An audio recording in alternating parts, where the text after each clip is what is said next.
Friends, welcome to Josh kitchen. இன்றைக்கி நாம் கத்திரிக்காய் காரக்குழம்பு எப்படி செய்யலான்றது பார்ப்போம்.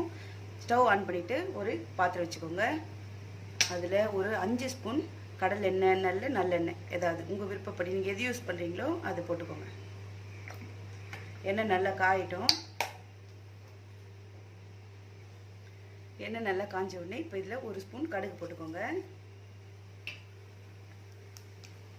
கடுகு நல்லா பொரியட்டும்.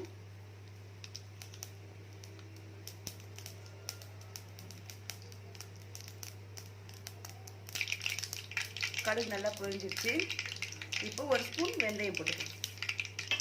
கூடவே ஒரு ஸ்பூன் சோம்பு, இதிலே ஒரு ஸ்பூன் சீரகம் கூட போட்டுக்கலாம். இப்போ இதில் ஒரு 6 பல் பூண்டு, 2 வெங்காயம்,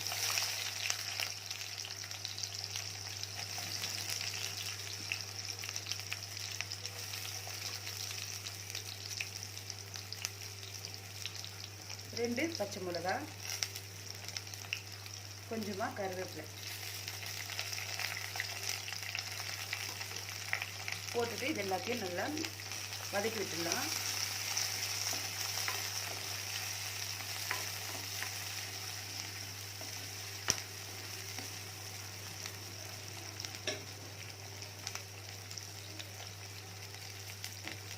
வெங்காயம் நல்லா பொன்னிறமாக வதங்கட்டும். இப்போ பாருங்கள், வெங்காயம் இந்த அளவுக்கு வதங்கினா போதும், ரொம்ப ப்ரௌனாக வரணும்னு அவசியம் கிடையாது. இப்போ ஒரு 3 தக்காளி, கட் பண்ண தக்காளி இதில் போட்டுக்கலாம்.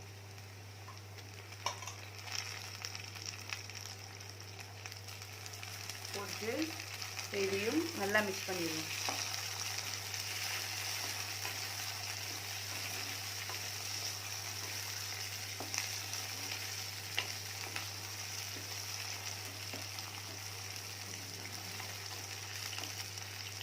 இப்போ இந்த தக்காளியும் நல்லா வதங்கட்டும். இப்போ பாருங்கள், தக்காளி நல்லா வதங்கிடுச்சு. இப்போ நாம் கத்திரிக்காய் இந்த மாதிரி கட் பண்ணி வச்சுருக்கேன். கத்திரிக்காய் எப்படி கட் பண்ணணும்னா முழுசாக கட் பண்ணிக்கோங்க. ஒரு கத்திரிக்காய் இருக்குன்னா இந்த மாதிரி ஒரு 4 இப்படி கட் பண்ணிக்கோங்க. கட் பண்ண கத்திரிக்காவை இப்போ கட் பண்ணி வச்சதெல்லாம் இதில் போட்டுடலாம்.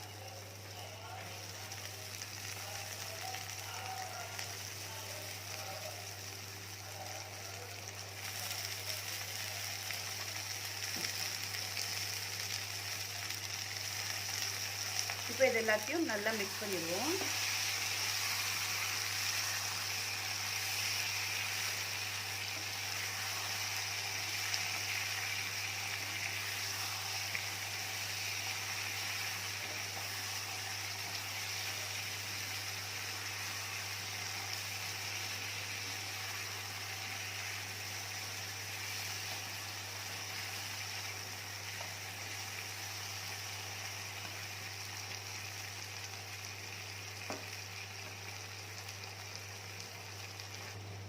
இப்போ பாருங்கள், இந்த கத்திரிக்காயெல்லாம் கலர் மாறி இருக்குது பாருங்கள். அந்த அளவுக்கு வதக்கிக்கோங்க. வதக்கிட்டு இப்போ கொஞ்சமாக மஞ்சள் பொடி போட்டுக்கலாம். கொஞ்சமாக மஞ்சள் தூள் போட்டுட்டு இப்போ நம்ம காரத்துக்கு தகுந்த மாதிரி குழம்பு மிளகாய் தூள் சேர்க்கணும்.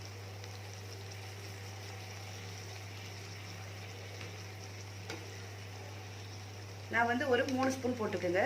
உங்கள் மிளகாய் தூள் ஒருத்தருக்கு ஒரு மாதிரி காரம் இருக்கும், அதுக்கு பார்த்து போட்டுக்கோங்க. அதுக்கேற்ற மாதிரி 3 ஸ்பூன் போட்டால் கரெக்டாக இருக்கும். அப்படி உங்கள் மிளகாய்த்தூள் காரம் அதிகமாக குறைச்சலாக இருந்ததுன்னா அது எப்படியோ அதுக்கேற்ற மாதிரி பார்த்துட்டு போட்டுக்கோங்க. போட்டுட்டு இப்போ இது எல்லாத்தையும் நல்லா மிக்ஸ் பண்ணிக்கலாம். கலந்து விட்டுடுங்க.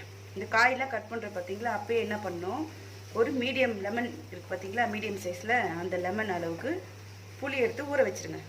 தண்ணியில் ஊற வச்சுட்டு அதோடய கொஞ்சமாக உப்பு போட்டுக்கோங்க.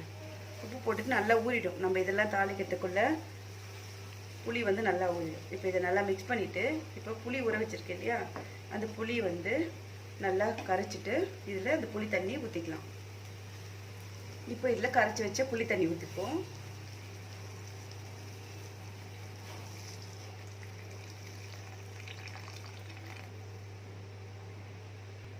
இப்போ பாருங்கள், புளி தண்ணி ஊற்றியாச்சு. அதுலேயே கொஞ்சமாக உப்பு போட்டிருக்கோம். அதனால் இப்போ இந்த குழம்புக்கு தேவையான அளவு மறுபடியும் உப்பு போட்டுப்போம். பத்தாது, நீங்கள் உப்பு பார்த்து போட்டுக்கோங்க. போட்டுட்டு இந்த தண்ணி உங்களுக்கு போதும்னா அப்படியே விட்டுடலாம். அப்படி இல்லை இன்னும் கொஞ்சம் தண்ணியாக வேணும் அப்படின்னா இது கூடவே கொஞ்சம் தண்ணி ஊற்றிக்கலாம். இப்போ இதுவே தண்ணியாக தான் இருக்குது. நான் நிறையவே தண்ணி ஊற்றி புளி வந்து ஊற வச்சுருந்தேன். உங்களுக்கு தண்ணி வேணும்னா ஊற்றிக்கோங்க. இது கொஞ்சம் இன்னும் வந்து நம்ம கொதிக்கும் இல்லையா, குழம்பு கொதிக்கிறதுக்குள்ளே கொஞ்சம் வந்து திக்காயிடும். இப்போ இது எல்லாம் உப்பு, மஞ்சத்தூள், மிளகாய்த்தூள் போட்டு எல்லாம் போட்டாச்சு. மசாலா இன்னும் வேறு எதுவும் தேவையில்லை. இப்போ இது நல்லா கொதிக்கட்டும். இப்போ பாருங்கள் குழம்பு வந்து நல்லா கொதிக்குது.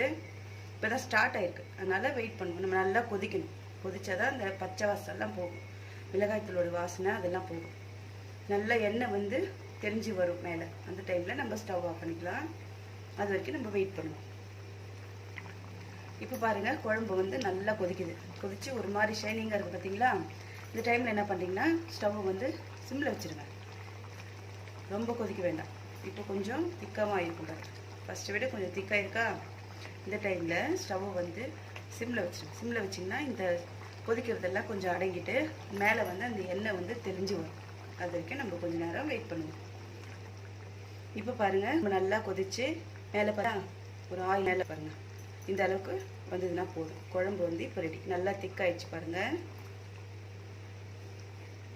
அவ்வளோதாங்க, நம்ம கத்திரிக்காய் கார குழம்பு ரெடி. நீங்கள் இந்த டைம்லேயே வந்து உப்பு இருக்கா என்ன இதெல்லாம் செக் பண்ணிவிட்டு இப்போயே போட்டுக்கலாம்.